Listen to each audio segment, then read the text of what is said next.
আসসালামু আলাইকুম। খামার করার পূর্ব শর্ত যেহেতু ঘাস লাগানো, আমরাও তার ব্যতিক্রম নই। ঘাস লাগানোর জন্য আমাদের নিজস্ব কোনো জায়গার ব্যবস্থা নাই। তাই আমরা যার জমি বর্গা চাষ করি তার একটু গাছবাড়ি পড়ে আছে। সেই জায়গাটা জঙ্গল দিয়ে ভরা ছিল। আমি সেখানে বনমারা স্প্রে করে পরিষ্কার করে ঘাস লাগাইছিলাম। আল্লাহর রহমতে ঘাসগুলো অনেক ভালো হয়েছিল, কিন্তু পরিশ্রম অনেক লেগেছিল আর কি। পরিশ্রম হোক, সমস্যা নাই, খামার করতে চাইবো আর পরিশ্রম করবো না তা তো হয় না।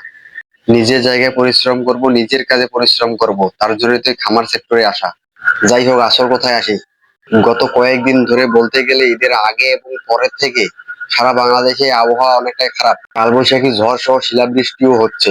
আমাদের এইদিকে গত পরশুদিন শিলাবৃষ্টি হয়েছে এবং আগামী কালকে খুবই ঝড় হয়েছে। আর সেই ঝড়ে আমার এই যে ঘাস লাগানো জমিটা, ঘাসগুলো উল্টে পড়ে গেছে। তার জন্য একটু কেটে নিয়ে যা। আমাদের এইদিকে বর্তমানে ভুট্টার সিজন, তাই ভুট্টার পাতা এবং চিকন যে ভুট্টা গুলো আছে সেগুলো আমরা বর্তমানে গরুকে খাওয়াচ্ছি। তাই চাষ করা ঘাসের তেমনটা প্রয়োজন পড়ে না। পরবর্তীতে ভুট্টার ডাটা এবং পাতা যখন খাওয়া শেষ হবে তখন ঘাসের চাহিদাটা পড়বে আর কি। আজকে আমি আপনাদের দেখাবো ছোট ছোট ভুট্টা গুলা কেটে নিয়ে গিয়ে কিভাবে গরুকে কেটে খাওয়াই। তার আগে এই সুপারি বাগানটাতে আসলাম, দেখছি সুপারি পেকে পড়ে যাচ্ছে। আপনাদের জানার স্বার্থে বলে রাখি, এই সুপারি বাগানটা আমি 20,000 টাকায় এগ্রিমেন্টে নিয়েছি। সুপারি বাগানটার বিষয়ে বিস্তারিত কোনো একটা ভিডিওতে বলবো। এই যে মাচাটা দেখতেছেন না, এই মাচাটার উপরে একটা মরিচ গাছ। এই জায়গাটায় আমি দেখতেছি কারণ এই জায়গায় আমার ড্রাগন গাছ ছিল। আমরা গত 2 বছর আগে দুইজন মিলে 2,000 টাকার ড্রাগন গাছ নিয়েছিলাম, ওই জায়গায় 1,000 টাকা লাগাইছিলাম, পুরোটাই নষ্ট হয়ে যায়। তাই জায়গাটা দেখে একটু মনে পড়লো আর কি। ভুট্টার পাতা কাটতে যাওয়ার সময় এক দুঃসম্পর্কের মামার জমিতে ছোট ভুট্টার গাছটা দেখলাম, 1 টাকার নিচে ভুট্টা জন্মেছে।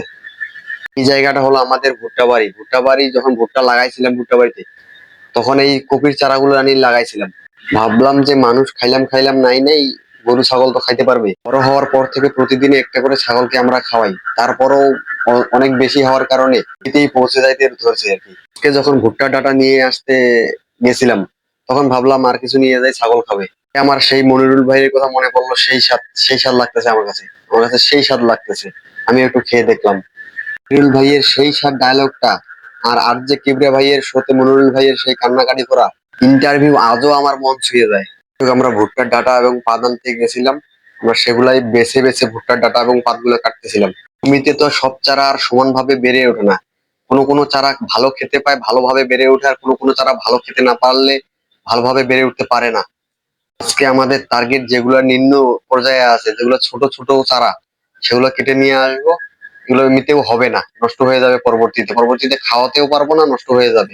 এগুলোই কেটে আজকে নিয়ে আসলাম। মানে আমাদের বাড়িতে গরু আছে 4টা, তাও আবার দেশি গরু।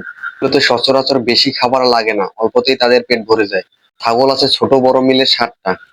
ঘাসগুলোকে কেটে খড় মিশাল করে সবাইকে একসাথে বন্টন করে দিব। আপনারা হয়তো ভাবতে পারেন যে এগুলোই দিয়ে 7টা ছাগল আর 4টা গরু হয়ে যাবে। আসলে তা না। আমার আব্বা ঘাস কাটতে গেছে, ঘাস নিয়ে আসবে, 1 বস্তা করে নিয়ে আসে সব সময়। আজ এতটুকুই। আমার জন্য দোয়া করবেন সবাই। লাইক কমেন্ট সাবস্ক্রাইব করে পাশে থাকবেন। আপনাদের সাপোর্ট পেয়ে আমি সামনে আরো ভালো কিছু করার জন্য উৎসাহিত হব।